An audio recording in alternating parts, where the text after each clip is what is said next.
started. This meeting of the Planning and Zoning Commission of the City of Winter Park for Tuesday, August 6th shall come to order. For the benefit of the audience, let me begin by stating that the purpose of the Planning and Zoning Commission is to review and make recommendation on all ordinances, subdivisions, and major building plans which affect the development and use of land in the City of Winter Park. The decisions of the board on each public hearing item is a recommendation to the City Commission. The City Commission will render a final decision on Monday, August 26th, 2013 at 3:30 p.m.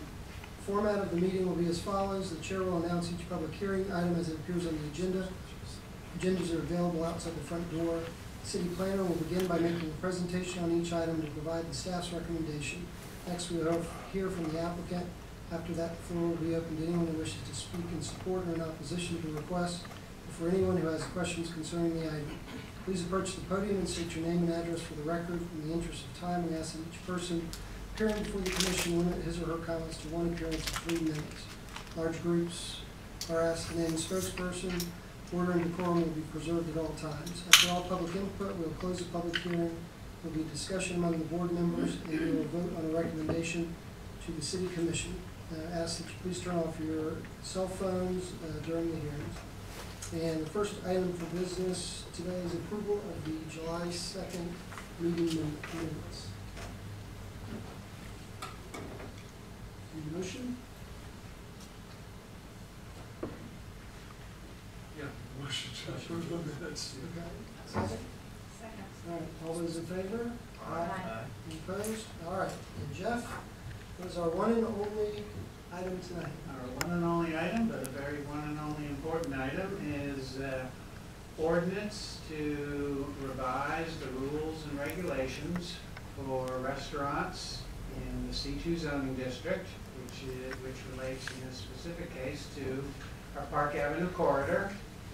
And as the Planning and Zoning Commission knows, you all spent a lot of time talking about this in 2012. We realized at that time that we could get restaurants as permitted uses that we really didn't think the code allowed. We realized that fine dining didn't really guarantee that it was going to be fine dining. And so staff had attempted to come up with solutions, and either the solutions weren't working or there wasn't consensus on how to proceed. And so fortunately and thankfully we are at a position now that we have an ordinance that is bottom up instead of top down. And so there's much gratitude and thanks from the staff to the Park Avenue Association, Chamber, Patrick and Frank and Daniel and Lambrini for, I know, the many hours you all put in working on this. And we have a really great ordinance that is going to accomplish the things that we had talked about trying to do in the beginning, and now we are finally with the finish line in sight. And so thank you very much from the staff, because we wouldn't have gotten there without your help. I very much appreciate it. This ordinance is doing 4 things, and they're all pretty important. And the most important of them all is we're having a brand new definition of fast food restaurants. We don't want fast food on Park Avenue. This is prohibiting it. It's a really good definition that the staff can work with to enforce. The other thing that we are doing is revising the definition for fine dining.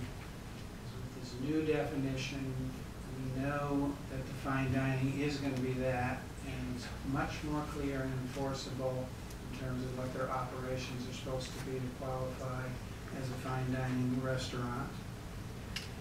Third thing it does is helps the staff significantly with the issue we were not able to resolve, which was what we call the menu creep of what is basically a coffee shop or a bakery or a place to sell sweets such as Starbucks, but then decides to have some food items as well, ancillary to the principal use of the business as a coffee shop. And so this resolves that and puts them back into a legal status instead of that menu creep putting them in nowheres And then lastly, it creates a new category for a non-fine dining restaurant, which is to provide an allowance, as we talked about at the work session, really for an entrepreneurial venture of someone to come to the Avenue. It wouldn't necessarily have to be completely table service, fine dining, but would allow them to come. They would have to step it up a notch. They're not fast food because it requires real dinnerware, russet tables, other things that are kind of midway between the fine dining and fast food. But it is entrepreneurial, because if you are fast food, say on flats, you can't just change your menu or your operations of one-off, one time to get on the Avenue. And so that's very important, because what we're going to get then is not franchises. We're going to get the entrepreneurial efforts that P&Z talked about at the work session. So all of these four things are great improvements to the code, solve the issues we've been struggling with, I'm very thankful about, and are going to be very workable for the staff to enforce, and on the other side of the coin, understandable to the restaurants to understand what the rules clearly are. So bringing clarity in that sense as well. So that is the brief staff overview. Andrew's going to give us a little more detail in his presentation. He did have a slightly revised ordinance that was put before you. Robin McKinney is here as the city attorney, and I want to just touch on those couple of changes for them since the work session. Well, Mr. Chairman, you'll see that we added a few whereas clauses. This comes out of the discussion that you all had at the workshop about the breakdown of the various types of businesses on the Avenue, and it just provides additional legislative findings that support what the ordinance does and give the rationale for it. Then in the definition of fine dining,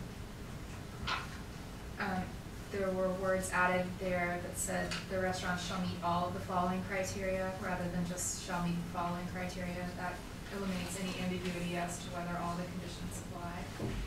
And the last change is to the end of the section about non-fine dining restaurants in 5875, sub 6, sub B.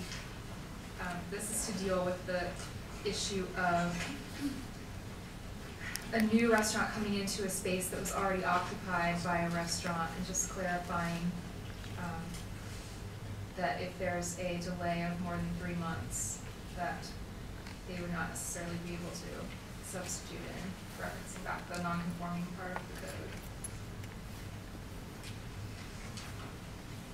code. Okay. Any questions for Jeff or the city attorney?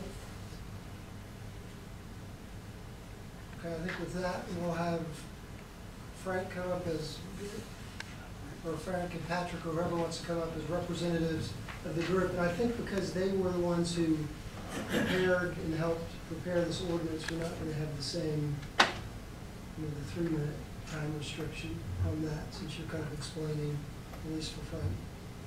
Right. Thank you, Mr. Chairman, board members. I'm Patrick Chapin. I'm the president and CEO of the Winter Park Chamber of Commerce. I'm really just here to give a brief introduction and turn it over to Frank, who can speak legalese. But I do want to thank Jeff for the kind comments. It has been a lot of teamwork in this initiative, not only on our part, but certainly by the staff. And we really appreciate you, Jeff, and Dory, and many, many other staff members. To give you a little bit of background, Daniel Butts is in the audience. He's my board chair. He's also a property owner with the Battaglia Group. Frank Hamner is an attorney. Lambrini Majeski is our Park Avenue Merchants Association president, also the managing operator of Cucina 214. She's on vacation in Longboat Key, lucky her.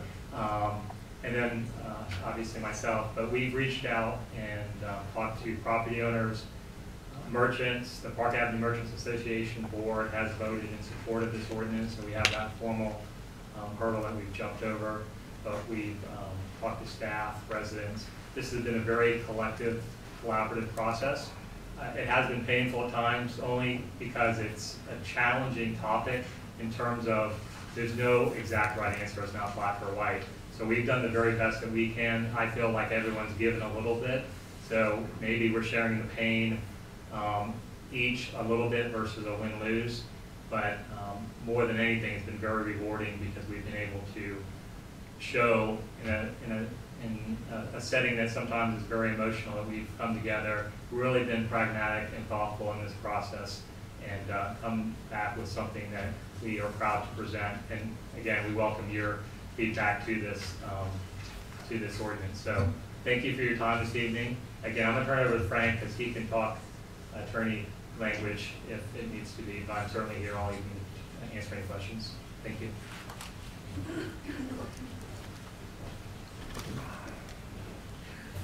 Thank you, Patrick. Frank Hamner. I want to talk a little bit about the history of how we got here in the first place. There it is. I got the green light now.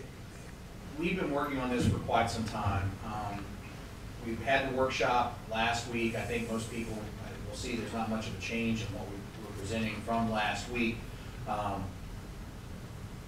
But we started on this working with staff and one of my clients, and in fact several of my clients, dealing with restaurants on the avenue. We were trying to build some stimulus to put more bodies into some of our storefronts, et cetera, et cetera, et cetera. And over time, there was some tension between what the merchants wanted to see, what some of the property owners wanted to see, and what some of the prospective tenants coming into the city wanted to see. And also, sort of a fourth corner tugging on that tension was city staff with a difficult ordinance to apply that required a lot of subjective determinations. Meanwhile, having the merchants raising issues concerning the scope creep among existing restaurants and really what would be allowed and what wouldn't be allowed and how do we come up with any objective criteria.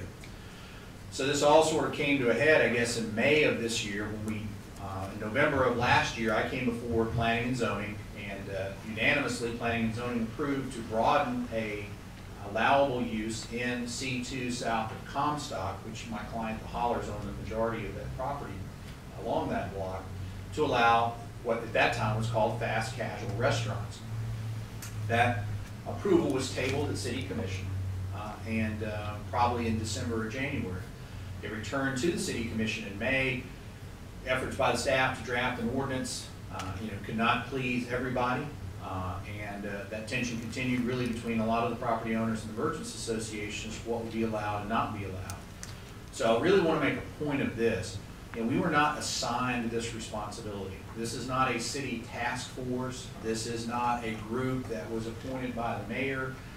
This collaboration grew out of a conversation with the mayor, a couple of commissioners, Patrick, Lambrini, and myself, and Daniel, to say, look, why don't we all get together and find something that works with everybody? And so it certainly is a compromise, but not in the bad sense of that word. I think it is a very educated compromise, taking into account a lot of factual criteria on the avenue, removing a lot of the emotion and assumptions from the process, and really paying a lot of attention to what the city, quite frankly, needed to be able to have an enforceable ordinance.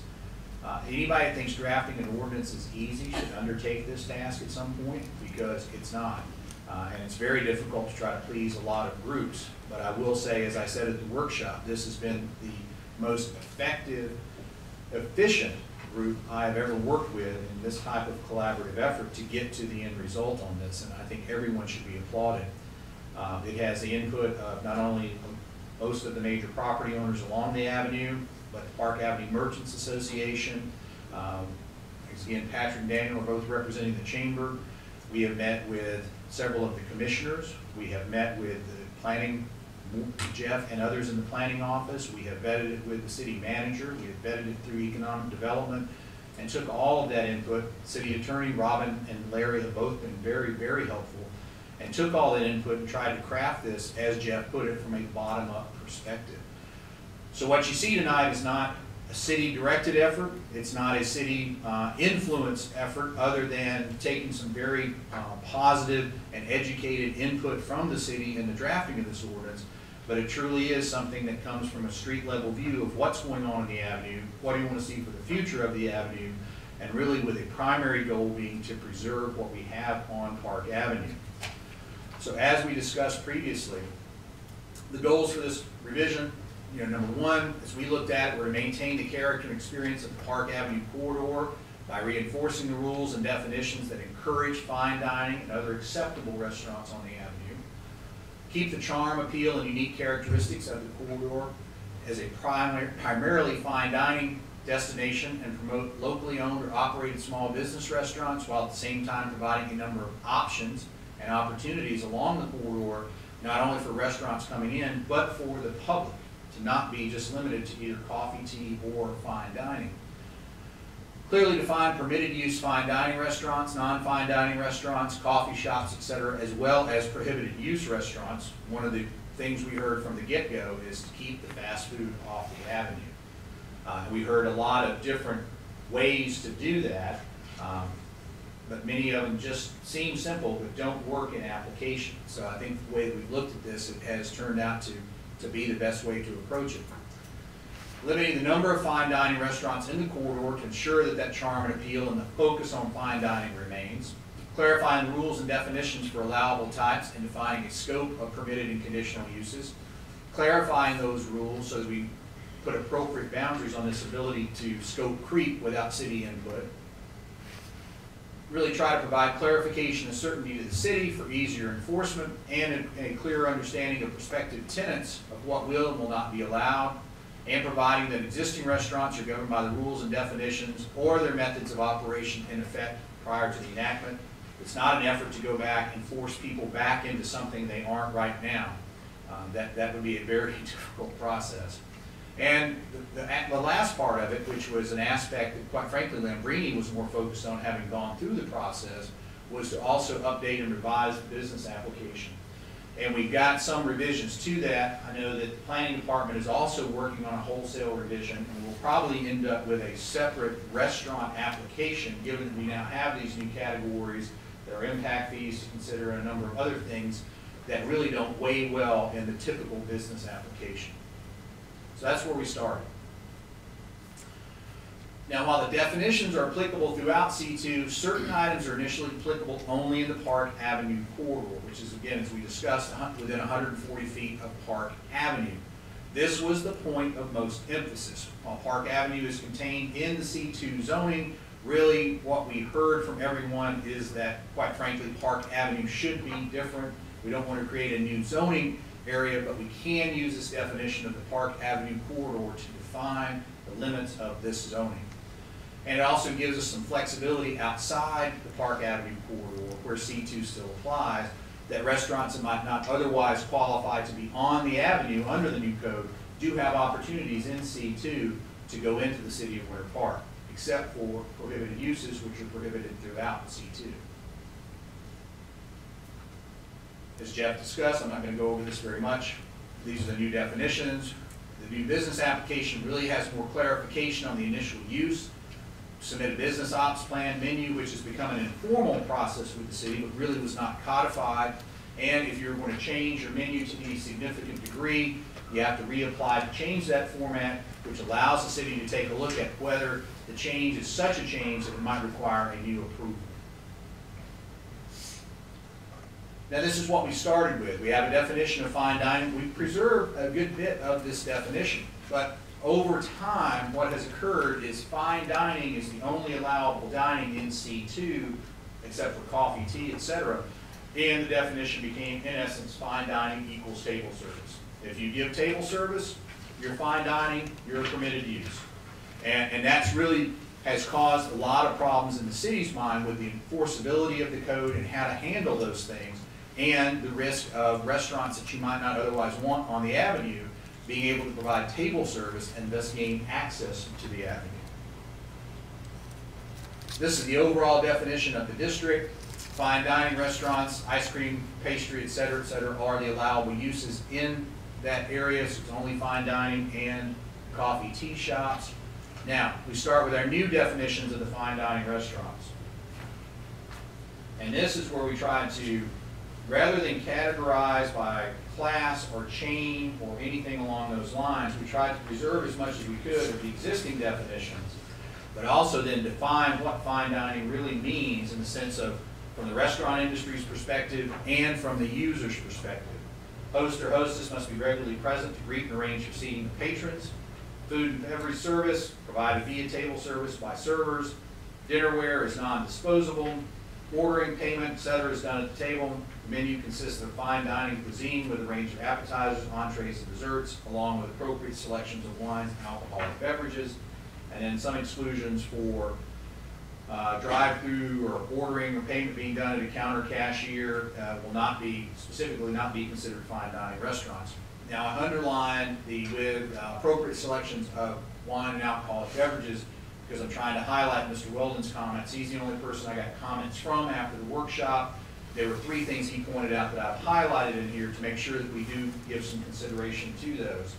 I think his point of view on this from his email was that, you know, making this a requirement to have alcoholic beverages might not be the way to go. If you had a restaurant that was otherwise fine dining but wanted to be alcohol free, this would prohibit that and basically in some sense require you to have alcohol if you wanted to be a fine dining restaurant. Certainly that was not our intent. Our intent was in looking at that definition to say what does define that. Most of the fine dining restaurants you see have an appropriate selection of wines and drinks, cocktails, that kind of thing to accompany that. But that was a consideration Mr. Weldon raised. The next, and maybe this should have been the first and most important category, is to prohibit fast food restaurants by definition. Now there was some question, well, can't you just say, keep the chains out? We all know who they are. And the reality is, that sounds simple, but when you really start to dissect that, you don't necessarily know who they are. Restaurants have, you know, gone far and beyond the classification of just, you know, Taco Bell, McDonald's, Burger King, Kentucky Fried Chicken on one end and something else on the other. There's a lot of in-between type restaurants now that while I might consider them a chain or a fast food restaurant, someone else might not, and there's no definitional guidance. So, in fact, George Wiggins went to the Carmel, California code and found that they had these criteria about prohibitions to really identify what are the indicia of fast food that you want to keep off the avenue. Predominance of locations offer drive-through service. Menu consists of predominantly fast food or takeout food. You know, wrapped, consumed offside or offside as to-go food, disposable tableware, etc. Ordered from a wall menu at a service counter, consumed on the premises. The food that's being consumed on the premises typically ordered while the customers are standing. Payment is made before the food is consumed. Customers typically bus their own tables. Service counters closer to the entry than the seating area. Business interiors brightly illuminated. And this was, we said, any restaurant meeting 2 or more of these characteristics or criteria would be a prohibited use. Okay? Now, I know some of the questions came up from the workshop, and again, we spent a lot of time looking at this. I mean, literally, I think between all of us, we spent well over 100 hours going through this, trying to think of definitions, ways to make this work, tweaking it. And you're really left with sort of a philosophical question. This comes to this board and to us and to the city with really a grave concern on the part of some, maybe too grave by some people's consideration, but nonetheless a grave concern, that we want to keep fast food off the avenue. So when you're trying to draft a restrictive ordinance, you end up having to go one of 2 routes. Either you make it constricted, which you might lose some things you otherwise want, or you liberalize it and you let some things in that you might not otherwise want. And the feedback that we got overall was the preference would be to have it more constrictive, to keep out, if we lose a couple of things that perhaps might want on the avenue in the terms of what might meet the definition of fast food, that was a better conclusion and end result than allowing something in that would meet these definitions. Now, keep in mind that like every ordinance and every wholesale change in an ordinance, you know, this may need some tweaking as we go down the road. If we find that there are things where this criteria becomes too prohibitive, it is not that difficult other than in a time requirement to come back through this board and the city commission to modify those characteristics to perhaps be able to capture some things that people may have felt like missed. But the reality of where we are right now is more a desire on the part of all the stakeholders along the avenue and the people we've talked to be more restrictive in the sense of fast food restaurants than less restrictive. The next new definition is in this category of non-fine dining restaurants. So this captures those entrepreneurial type restaurants that want to come in, don't want to go to the full sale table service, tablecloths, fine china, hostess or a host to seat everyone, that type of thing, but want to put a good quality product on the avenue. And so what we've done here is looked at some of the things that we've applied to restaurants that are currently on the avenue that have been successful. Upon a patron's request, on-site food and beverage service shall be provided via table service. Signage to point to that makes it available to a patron, so if you do want to come in and sit down, someone will take your order, but you don't have to do that. The menu consists of that variety of food options, not necessarily fine dining cuisine, but not one-off. You can't get, the non-fine dining equivalent of hot dog heaven on the avenue either. They have to have that variety of food stuff. Non-disposable dinnerware shall be provided, and items have to be prepared on site rather than just throwing something in the microwave or a warming oven and bringing it up. All tables are bussed by the restaurant staff. Those are the criteria. And this is underlined as well. This is one of the things Mr. Weldon raised. So the number of non-fine dining restaurants shall not exceed 20% of the available first floor storefronts on either side of a block, meaning, that's easy to count. You can count the doors on the side of a block. Non-fine dining can't exceed 20% of the storefronts on any particular side of the block. And there's an overall cap on 15% of the total number of businesses in the Park Avenue corridor. As we discussed, as we sit here right now on the avenue, the way the chart breaks out as to the types of restaurants and businesses we have, there is room right now for an additional 7 or so non-fine dining restaurants without any changes here whatsoever. This was an issue that Mr. Weldon raised about should there be any cap at all. So I've highlighted that just for that purpose. Now, but as to the restaurants that currently exist, let's say restaurant, not use, but there's a restaurant in a storefront now. If that restaurant goes out of business, in accordance with, as Robin indicated, and they're out of business for less than 3 months, okay, you can go back into that space with any type of the 3 types of restaurants: coffee, tea, non-fine dining, or fine dining. But you cannot go back into that with what would now be a prohibited use. Okay, an example that everybody wanted to use was Firehouse Subs. If Firehouse Subs were to leave that space, the landlord would have 3 months to determine if they're going to bring in another type of restaurant under this code. If after that 3 months they weren't able to bring someone in, they would still be able to bring in any of the 2 permitted uses, but if they tried to bring in a non-fine dining restaurant, it would be subject to the percentage limitations. But you would not be able to reserve a non-conforming use after the expiration of that use. And we talked about this a little bit. It allows for preservation of the impact fee credits that are paid for a restaurant. Retail becomes restaurant. I think Ms. McKinney has included that now in sort of the legislative findings. Retail goes to restaurant, but very rarely does restaurant go back to retail. Limits the total number of non-fine dining restaurants, which was a concern of the merchants and a number of other people, and is reflective of the current percentages that are actually in existence on the avenue today, which was important to a lot of people in the sense of, for the first time in 25 years, the avenue as a whole is totally leased. So there is something about the dynamic, the broadening of those categories of restaurants, the impact that they bring, the synergy they bring, whatever words you want to use, that has created this ability to bring the avenue back up to a fully leased state. Coffee, tea, bakery, and dessert restaurants.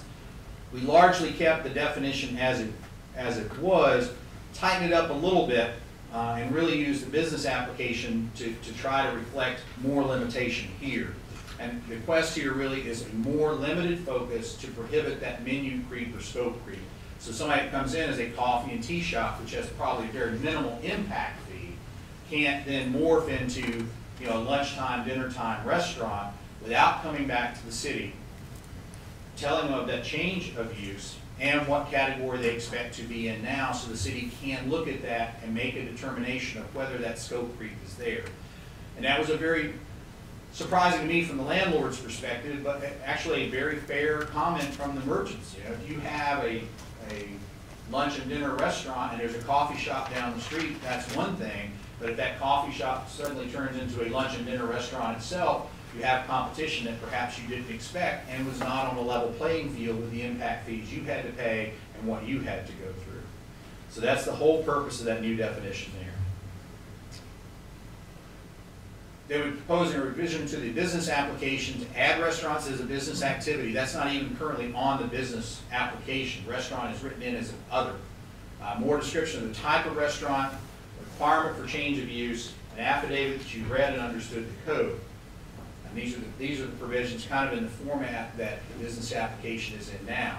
You have to select the type of business. Under the third category, coffee shop, etc., you have to pick your predominant use. You're going to be a coffee shop, a tea shop, an ice cream shop, etc. You have to attach, and again, this is already in place, building plan, menu, and operational plan. That's become basically a de facto rule in the city, although I don't think that's codified, but it has become sort of, quite frankly, it's just good practice. Then there's an acknowledgement also in the application that you have read the applicable sections of the code governing your type of business, whether it's fine dining, non-fine dining, or coffee, tea, and dessert, to eliminate this question of, well, I really didn't understand the limitations that were placed on. What's the grandfather? We're working on that right now. The grandfather would be that restaurants as they exist today, okay, would be allowed under the use that they were approved under, or the business model under which they're currently operating. Now, the reason for that distinction is that some of them have crept in scope, but you want to capture that. I think the predominant feeling was, you know, Palmano's was a common example. It's not really a coffee and tea shop anymore, but it's really not hurting anything, and quite frankly, everybody views it as a beneficial neighbor on the avenue. So maybe they didn't come in under an application that allows them to do what they're doing now, but their current business model does. Okay? So that's their operational plan. BurgerFi, same kind of thing. They've got an operational plan they need to adhere to with the city. This doesn't let them off the hook for adhering to that operational plan, but it says as long as they stick to that operational plan, we're not going to go back and change their use in accordance with this new code.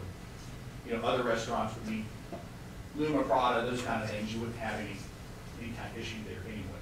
But those who have crept out a little bit, we're going to capture the creep, but you know, not come back on code enforcement. But if there are further changes, they're going to have to meet the code.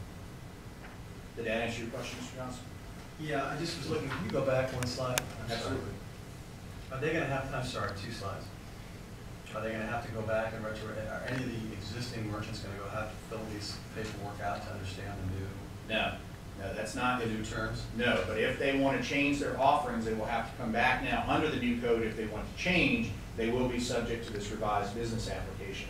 But it's not the intent to have everybody go back and submit new business application under this. Now, there may be a reason to do that because of the way that they're setting up the impact fee issue to capture the number of seats and everything else, so the city has a good snapshot of who's what, but it won't be because of this. It's not no effort to bring them back in and say, now you have to pigeonhole yourself in one of these categories.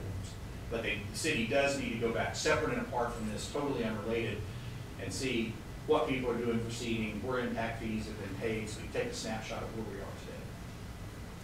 Yes, sir. Any other questions?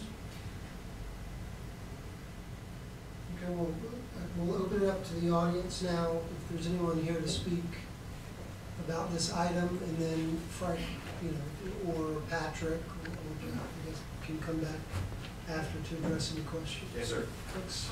Thank you very much.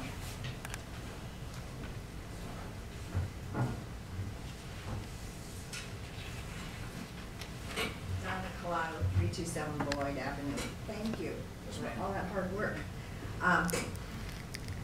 Policy 1-4.G1 of the comp plan states the city shall preserve the primary focus of the Park Avenue corridor as a retail shopping district with complementary restaurant designations. I support the proposal that recommends the number of non-fine dining restaurants shall not exceed 20% of the available first floor storefronts on either side of any city block, nor the 15% of the total number of businesses in the Park Avenue corridor. I sort of would like to know how those percentages were determined though. I do have two concerns with the ordinance, and correct me if I'm wrong. Currently, are not restaurants conditional uses? Are they all permitted uses? Can I answer that? Sure. Jeff, somebody? Sure. Oh, and maybe I can't even ask the question, I don't know. I don't know. All the fine dinings, the Lumas, the 310s are permitted uses. There are a number of ones that were approved as conditional uses because they have parking that operate any manner they want, such as Panera's is, would be in the fast food category. So they fall in different categories. So, And the coffee and tea and ice cream, those are also permitted uses at C2, the way the code's written today. okay, so then I cannot argue with that as being a change. But I am concerned that there's an omission of any percentage limits on fine dining restaurants. If I recall correctly, parking concessions were made for the fine dining under the premise that restaurants would encourage feet on the street for our retailers, and it has successfully done that, I believe.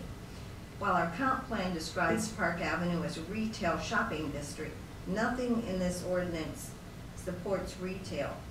The pie graph on, at the end of the packet that I got offline, titled 156 businesses in Park Avenue area, shows 50% retail currently.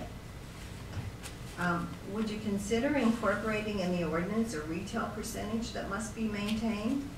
If fine dining becomes permitted, well, it is permitted, but has no percentage limitation and no parking requirements on Park Avenue, the avenue could take on a whole new character. We need to support our retailers, I think, by assuring them a specific percentage of retail will remain on the avenue. Thank you. Is there anyone else in the audience who'd like to address this item? All right, seeing none, I'll let Frank, do you want to come back and address any of those issues?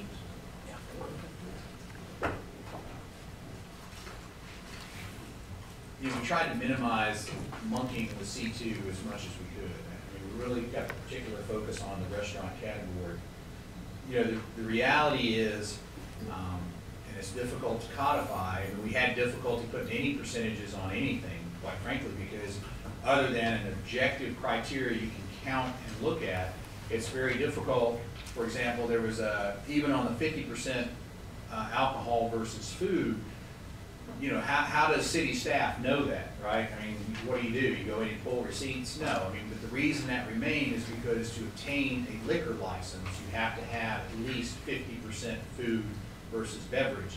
So that's controlled really by someone else, and is a good definition of restaurant versus bar. So we kept this in mind on retail as a whole for the avenue. In fact, if you look at that graph, 50% is retail, but only about 20-some-odd% is restaurant. There's also salons, professional services, and remember, this is a very unscientific survey, so to speak, of the chamber. So you're not looking at the restaurants overtaking the retail at all. And quite frankly, I think that we've seen the business realities of the avenue. Anybody that's been here for any period of time has seen the business realities of the avenue. You know, it fluctuates back and forth. But you really don't, I don't think that anybody looks at it, except maybe one period of time that the Park Avenue Merchants Association brought up, where the restaurants had started to creep up to a level where they did seem to overtake the retail. And, you know, the code was modified to bring that back in, and that's the current C2 code that we have right now. So I think that code has worked. I think it's a bit self-regulating as far as retail versus restaurant, and certainly restaurants as a whole are a minority percentage, and our focus on this particular idea was dealing not with the comparative analysis of restaurant versus other, but really defining the types of restaurants that would be available to the avenue. Is that fair enough? That's great. Any other questions? Okay, with that, I think we'll close the public hearing. And I guess we'll open it up for discussion. I'd just like to say I appreciate, Frank and Patrick and Daniel and everyone working together on this. I mean, I think it's kind of a rare opportunity, or rare that you see this kind of cooperation. And it's from the stakeholders who are obviously very passionate about this, and it's important to them. So I think that's a great thing. So with that, we'll open it up for discussion and a motion. I have a question for Patrick or Daniel. What's the marketing plan on this? How do you roll this out? And the second part of the question, how do you enforce it? Things like signage on table service, some of these other provisions. How are you going to handle those two things of notification to the existing merchants?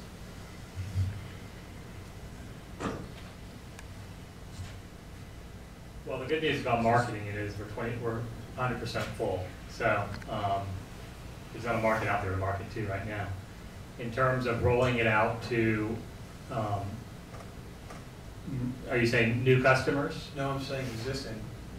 The people who were there, yeah, we're 100% booked, but I mean, how are you going to roll out these kind of changes to the chamber? Yeah, we've educated many of our constituents just through the process. Obviously, the public hearings will also inform people. Nothing is changing to the existing situation in terms of you walk into Palmana's and get a cup of coffee, and later that day you get a sandwich. So it'll be seamless in terms of the consumer. There is no big change. The change will probably be recognized when somebody wants to come in with a new restaurant. And we'll do our very best. I mean, I believe even in the city notified all property owners. So there's been a lot of dialogue out there. We probably can't cast a wide enough net to get everybody, but certainly from my perspective, I feel like plenty of people are aware of the potential changes. But again, for the consumer every day, the merchants, it's going to be seamless because it's business as usual for that, because of that grandfathering clause. And I was just going to say, I think it's also unique because you've got the merchants and the landowners and everyone working together. So because they've worked together on this, there'll be knowledge of it going forward for new tenants. And I think it's worth pointing out, and I did at the workshop, but I think it's very telling of the story that the process we've been through is BurgerFi and the Firehouse Subs would not be allowed under this new ordinance. So even the people who, that's where a lot of the divide was. Oh my gosh, we've got a landowner who's allowing a sub shop on the avenue. Well, we have their attorney here, through compromise, coming up with a solution that probably there was some sacrifice, and there certainly was some sacrifice on the merchant side. So, that's one illustration of, I believe, how the landowners, the merchants, the public, the residents have all been informed. Will the existing merchants have to put signage up that will state table services available? No. That won't be put in. It's not a look-back ordinance. No. Right, it's not, Yeah, I understand. It's if they unfortunate, agreed though. to I do think that that's already. a great provision. Yeah, I'm sorry. However, the one that's out there now is BurgerFi, and they've been part of their mandate of their use is that they have certain criteria that they have to meet. I personally haven't been in there yet. They're not chamber members. But we're working on that. But I believe that they're trying to and very close to adhering to those expectations. But the stake's in the ground now, and we're moving forward in terms of every other business. And there's expectations by Firehouse Subs also. They came in under a guideline, letter of agreement that they will have to hold to above and beyond outside of this conversation. Can I just add what Patrick said? Daniel Butts, 120 West Reading Way, also chairman of the chamber. You do raise an important point. Although what Patrick has said is correct, is that this is not a look back and there is a grandfathering, if you will. I think even with just that being the case, there needs to be an education to let folks know that, even though this mostly applies to just new applicants, on one hand, there's a benefit to existing applicants that they're being grandfathered, so they're not being singled out. There's no assumption that their model is wrong. It's just rather that going forward, if there's going to be significant modifications in their offering, at some point it's going to rise to the level for new applicants where, and actually existing applicants, where they need to come back and have a conversation. That conversation may lead to a reapplication, and if the reapplication determines that they're in a different classification, then there's a new set of criteria that they need to be aware of that they'll have to comport to. But if they continue to operate in their existing business model, there is no impact. So from that standpoint, from a marketing standpoint, there's positives. One is, I think this is a reflection of the fact that we're just trying to replicate what's here, because what's here is working. So the balance of 50% retail, 25% restaurant, 25% other services and salons and so forth works. I think most people like it. So we're trying to create an ordinance that reflects that. I think that it's incumbent on us, if this is adopted in this form, and certainly the Chamber is happy to be a continuing conduit to this, is to re-educate the constituents. Here's the modifications that have been made. Here's how they impact you. And here's how it could rise to the level of you needing to now come back and either reapply or have a conversation. So yes, there is a grandfathering that's there, but even though we're grandfathering you as today, right? So to that point, there is a marketing and there is a need for education. And I think to the extent this is adopted, there could be a collaborative effort through in the CRA through both city staff and the Chamber to really re-educate, remind folks why we're doing this, to capture what is great, and to really create a fair playing field. We're not trying, some points were made at the workshop, which I think are important. We're by no means trying to discourage entrepreneurialism and the ability to be flexible in a business plan, quite the contrary. But we just want to make sure that if you significantly change your business model, that the city's aware of it, that you're aware that there may be new criteria you have to apply to, and there can be a conversation there. Other than that, we're not looking to create any unrest on the avenue, because if it ain't broke, don't fix it. But this is where I had a little bit of a concern with the way it's written. It seems very, very restricted to me. For example, Palmanos clearly couldn't creep, or whatever you want to say, evolve into what they are now. They would have to keep going before the city to get new regulations and to have us vote on it. And I think that part of, especially in today's marketplace, it is so much of it, you have to keep changing, you have to keep evolving, you have to keep updating your menus and maybe doing little things. And this is a concern that I see. What part of the character of the avenue is the ability of some of these restaurants to evolve and change. It's just the market, it's what people are going to fear, because the competition, we're going to have Trader Joe's, and that whole area is going to be really neat with restaurants. You've got Winter Park Village, you've got all of these different areas, and in order for Park Avenue and the restaurants and merchants to compete, they have to have the ability, the flexibility to evolve and change, and they shouldn't have to come in when it's, okay, we're just going to try to add a few sandwiches for a couple of weeks, see where that takes us, to see if it's going to work. If not, my business might fail. And because of all this other competition, and I see, especially when I read in the coffee shop bakery, it seems very, very restrictive to me, and that is a concern. Believe me, I don't want fast food. I understand. I appreciate all of the work. I mean, people come up to me in the market, how could you allow fire sons of the avenue? So I wasn't there at the time, but so I understand, but I'm also very concerned that this is going to hurt. Especially small, what we want are some small businesses starting on the avenue, and this just seems very restrictive to me. I just want to I totally support your comments, and you know, I made these comments at the workshop again about the entrepreneurial aspect, and you know, fully support not having fast food restaurants on the avenue, and the importance of, you know, beginning to sort of codify and clarify. But I don't think you can call or brand this constrictive ordinance as being something that's reflective of the bottom of urbanism. I think that's just not at all what this is about. And if there is an opportunity for an entrepreneurial spirit to happen, it's going to happen in the non-fine dining element of this ordinance. And that you've already begun to start constricting it and putting some limits, you know, on it in that area. You know, I'd like to hear from Dory, being the Economic Development Director. You know, I think a comment you made that I'm actually kind of uncomfortable with is, well, why change if it doesn't work? Well, I have a suspicion that it's not working. I mean, I can't find it on any, you know, substantial evidence, but I tend to think that some of the fine dining restaurants on the avenue are having some rather, you know, significant economic challenges.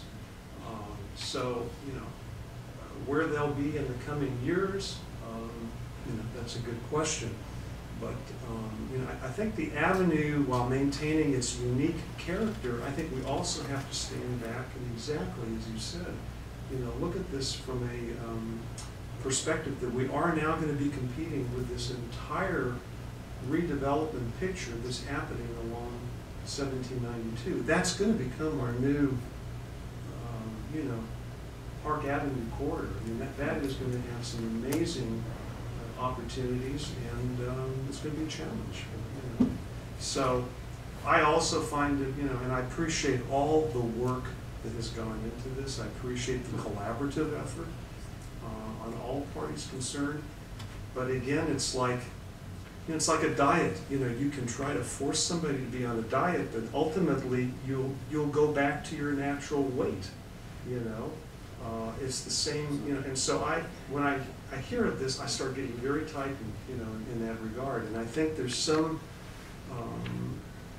you know, I'd like to see some opportunities within this ordinance to be able to have some of this, Flexibility. a little bit more of a flexible, Especially for small businesses. I yeah. mean, I think there, you know. I think there is some flexibility built in, and I think we'll let Julie. Yeah, I want to let the word speak. If I can just say one more 30-second comment, and I'll sit down and listen to you guys talk. Because really, we're very keenly interested in your guys' expertise and deliberation. There's no pride in authorship in this other than the collaboration that's taken place.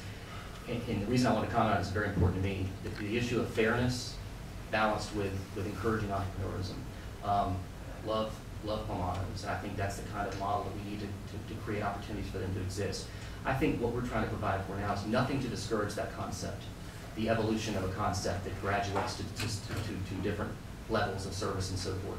But clearly, if one person applies as a coffee shop and another applies with higher impact fees and higher regulations as more of a full-blown restaurant, and another evolves without paying impact fees, and that's not the case with them, but I'm saying it could happen and it has happened. Clearly, there needs to be a sense of fairness. So I think the city can take a posture whereby we encourage businesses to evolve and morph, but there are going to be certain thresholds at which there needs to be a conversation to determine if there are increased impact fees, and if not, if there is a new application that's needed. I don't think that needs to be a bureaucratic process. It doesn't need to be increased cost, but we need to know that we're growing. We need to know that we're evolving, and the city needs to be comfortable with the mix of the businesses we have now. And keep in mind, as a chamber person, I'm encouraged by these other complementary districts that are coming on. I want all the businesses on the avenue and around to thrive and to grow. But what we heard very loud and clear from our merchants is that if the evolution of the various businesses, the mixes of the businesses aren't at least monitored, encouraged, and so forth, then there is a big concern that the balance will shift. And that's something we've heard very loud and clear from our merchant constituents. So what we tried to do was to create a set of rules and a set of guidelines that wasn't overly restrictive, but that gave comfort to folks to know that there would not be a radical shift in the mix of our businesses on the avenue without us at least having the opportunity to talk about it and to have some instrument of enforcement. So anyway, I'll let others talk, but I appreciate those questions. And this is, just to say, this is my concern when I read section C here. It says, such restaurant shall, at the time of application for business tax, submit a menu of items to be offered to demonstrate the limitations of the menu to the state of food and beverage items, and shall execute an affidavit stating that the restaurant shall not change its offerings to provide a different category of items, nor expand their offerings without making application to the city for such changes. And I think that's what worries me, because I can understand if they're going from a coffee shop to a complete, dinner restaurant, but if they're just wanting to just add one or two small things to see how it's going to work, to have to go through all this, and by the time they went through this procedure, their business could be folded. And that's what I'm very concerned about when I read that. That's extremely restrictive language. Let me take a moment to introduce myself, because I think there's some new folks on this board that I haven't met. My name is Dory Stone. I'm the Economic Development Director. A couple of thoughts with regard to the economic development side of this. First of all, when I looked at this and worked with Jeff and this nice team of gentlemen here about this ordinance, the one thing that came to mind is this isn't a city ordinance. This needs to be reflective of what's out there on the avenue. And one of the things that I love about the fact that Jeff has been here so long, and some of you have lived in this community a very long time, is that avenue has to reflect what's the property owners and the business owners and the merchants' desires for that avenue to look like. And I think that what we're seeing here from the amount of consensus building that's taking place is reflective of that. Now, with regard to the concern over watching this creep when it comes to coffee shops and so forth. The reason that we're concerned about is not so much the competition side. We love to see business grow. That's definitely part of our most positive element. But what really is a concern is more the impact side. And you heard Daniel talk a little bit about this. When you get creep, and I don't mean like adding a small piece to your menu, but if I start out with coffee, tea, and pastries, and suddenly I show up with a cabinet of sandwiches and want to add 5 seats or 10 seats or 15 seats to the interior of my restaurant, and I have people that used to drop in and leave, or drop in, have their coffee and leave, but now I'm encouraging people to stay for a couple hours, have their lunch. That has a direct impact on the city's water and sewer system. And those people have now come in and not had to pay fees, not had to be taken into account for the cafe seating that they may be putting out front. That would be actually indirect competition with others who have paid for those things. So what we're doing in this ordinance is trying not to limit competition, but we also have to look at it from a regulatory side. And with regard to that menu creep, we're looking at it from that regulatory side. And I understood that. I think that that yearly opportunity of coming in with a business application, which we do every year, we ask people to come in with a business application every year, check the box on what they are. If they want to expand their use, we're very happy to talk to them. But should they be able to do it for free when their neighbors have had to pay? And I think that that's a big question of equality. And from the city's regulatory side and from the economic development side, that's a big deal when it comes to, we've made others pay, but now you get to add to your menu and expand out your use without having to contribute to the overall use of the water and sewer in the city. So let me understand, so, because Frank alluded to this too, so then when you go about this auditing or Yearly update.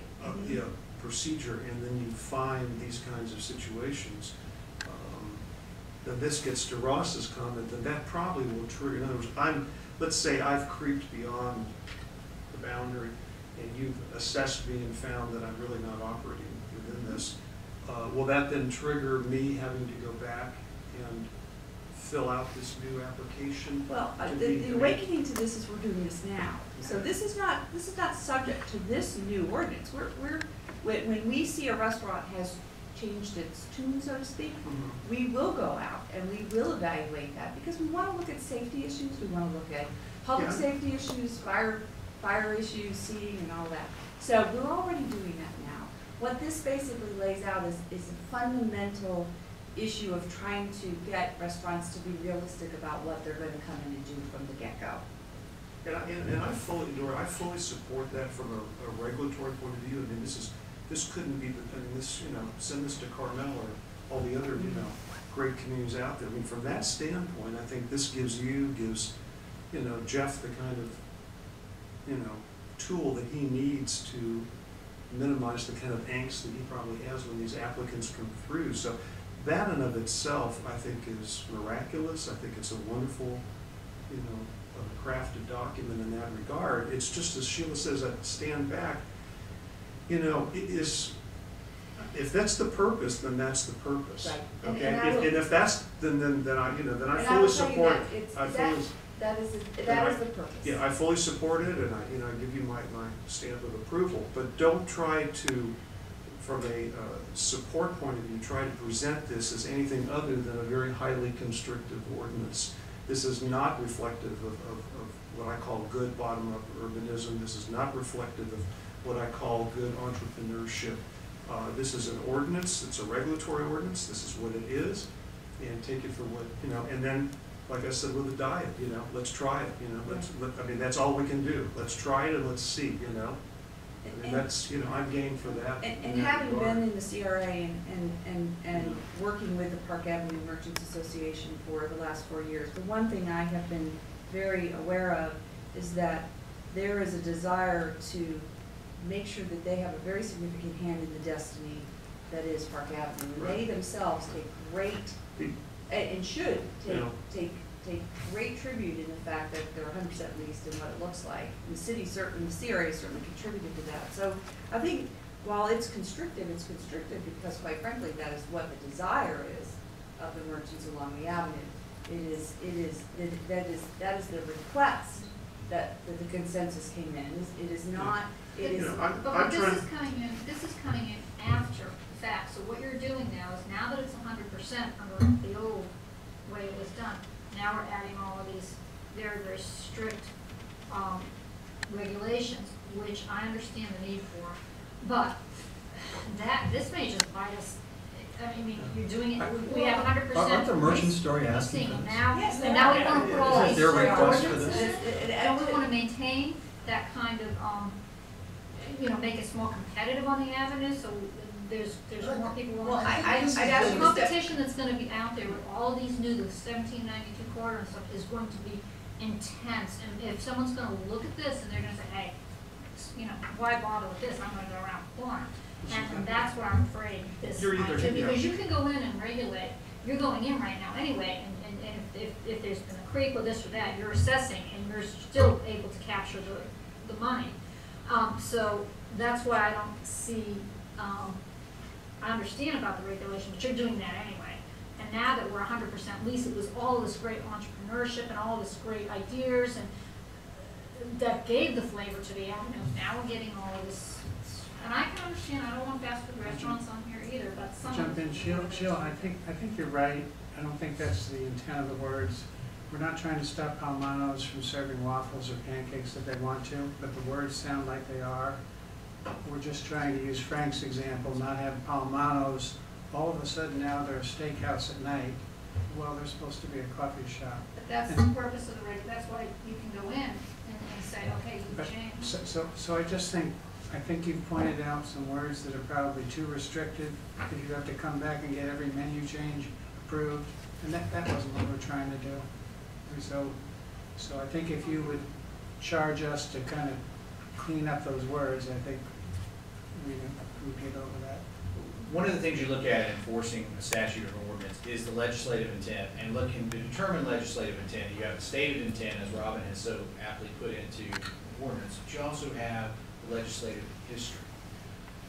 No effort here is trying to shut down what's made the avenue great. And when you look at that entrepreneurial effort, the restaurants we're talking about are not new additions to the avenue that represent this new entrepreneurial spirit. These are restaurants that existed on the avenue that have changed their concepts to now appear to be in that entrepreneurial perspective. But one of the things I think you need to pay attention to as well, and maybe you can see it better on here, is we have left in there that these permitted uses are permitted so long as their offerings are limited to food and beverage reflecting the core business and a limited number of ancillary non-core items. So sure, can a coffee shop serve breakfast sandwiches? Yes. The other thing we're forgetting about is the police power. Do the cops pull everybody over on the interstate that are going over 65? No, okay? By the time, in your example, ma'am, if you want to try a couple of sandwiches for a few weeks, by the time code enforcement figures that out, cites you, and you get to the code enforcement board, you're going to have decided at that point whether this concept works and it's worth me reapplying for, or if it's not working and I need to stop. Two other things to consider. From the landlord's perspective, particularly when you have multiple tenants in the same building, there are often restrictions in leases that say you won't let another coffee shop in here. Okay, I'm the only coffee shop. All right. So let's say we have an ice cream shop. Okay, Patrick opens Patrick's coffee shop. I'm right next door. I open Frank's ice cream shop. I'm killing it. Okay, I mean ice cream is the thing. Everybody wants ice cream. Patrick decides, hey, I'm going to be an ice cream shop too. That's what this is designed to prohibit, not the advancement of good ideas, but if you look at it from the perspective of everybody else on the avenue, I've staked out my territory as another merchant. I've established what I want to do. I don't want somebody else coming here unfairly to just modify their offerings and suddenly be my direct competition, okay? So, you do have that limited number issue. If you look at it from the perspective of everyone else, it needs to be a fair playing field. Palmanos, and again, I've said from the get-go, I have no animus towards any, I patronize all of them, I love them, I think it's a great concept, but coffee shops don't serve pizza. And when you go into Palmanos menu, you see the breakfast menu, in the middle it's a menu full of sandwiches, and on the third part of it, it's pizza, okay? So now is that fair to the pizza restaurant down the street? That this coffee shop now suddenly is a pizza restaurant? I had to pay to have a pizza restaurant, I had to pay the water, sewer, impact fees. Now they're doing it and they didn't have to do that.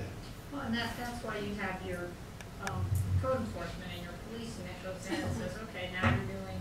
You've gone too far. And what we're trying to do is codify that a little clearer so code enforcement actually has something to act on. But this is not an effort to drop the hammer on anybody or to quash any type of entrepreneurial spirit. The administrative exercise of power to enforce it has to be considered, okay? And if you do have that ancillary non-core items that you can offer, if you want to try that concept, if it's working and it puts you in a new category, then you should have to come in and play on that same playing field with everyone else. But if you're going to test a few things out or try a concept, But that's not what this says. I think that's what he's saying. I think it's exactly what it says. Ancillary, non-core. No, but that's not when you read. I mean, listen. I understand what Jeff is saying, we maybe need to just rework I it. get it. We need to rework that last sentence, because I don't want to have someone to come in because they want to offer something new on the menu. That's not what. that's not what that's designed to do. Okay. Right. We get it. And I'll just add real quickly, the spirit is exactly, I think we're all on the same page. We don't want to micromanage an entrepreneurial spirit. We absolutely do not. We want to be fair, we want to play, all play on a level playing field. If Palmano's, using that example, does what they've done, and Barney's Coffee Now and Tea did what they did, Barney's reapplied, paid impact fee, had all the boxes checked and did it by the book. Just because you're entrepreneurial doesn't mean you can't adhere to rules and regulations. Being a Winter Park Chamber of Commerce, I will say with 1,000 members, 65% of them are small businesses under 9 employees. So we are all about entrepreneurial. And don't forget, entrepreneurial spirit lives out there with Cucina, with people investing millions of dollars. I understand the small business, but there's lots of entrepreneurs out there. You know, the new yogurt store right here, 2 doors down. If all of a sudden they come in as a yogurt store and they're serving sushi next week, so we have to at least have a general guideline. I think we're all on the same page. We don't want to micromanage, and that was a difficult conversation we all had. Like, how do you police it? But you have to put some guidelines in place, not only for the fairness factor, but also for Chief White and the code enforcement to be able to say, what are we enforcing? Are we enforcing a coffee shop, or are we enforcing something now that serves steak dinner at night? So that's the logic behind it. Hope that helps. Thank you, Yeah. Patrick. Yeah, I'll support the ordinance. I mean, the fact that what Dory said, I'll support it from the standpoint as a regulatory tool, and a great deal of research that's gone into the document. And I'll also support the fact that it's reflective, you're telling me, of the merchants and, And the landlords. and the landlords. So from that standpoint, I can't, as not being a property owner on the avenue or business owner on the avenue, can't do anything, that would in some way object to what you're telling me is somehow unanimous in that regard. However, I do, and this gets to what Sheila was saying, I'm uncomfortable when something is created that's is an anti, and this was somewhat as a knee-jerk reaction to the fear of having fast food restaurants on the avenue. And it's just been my history that anything that's done in response as anti, usually along the way may have some issues to be explored. So I don't like that being a knee-jerk response to an anti-concern. If it gives the restaurant owners some comfort in knowing that, so be it. And then my second point being, and this gets again to Dory, and the vision we have for Park Avenue in the future. The fine dining restaurants that will survive will be the ones that are exploiting social media to the best. That's what's driving the consumer spending in these restaurants. So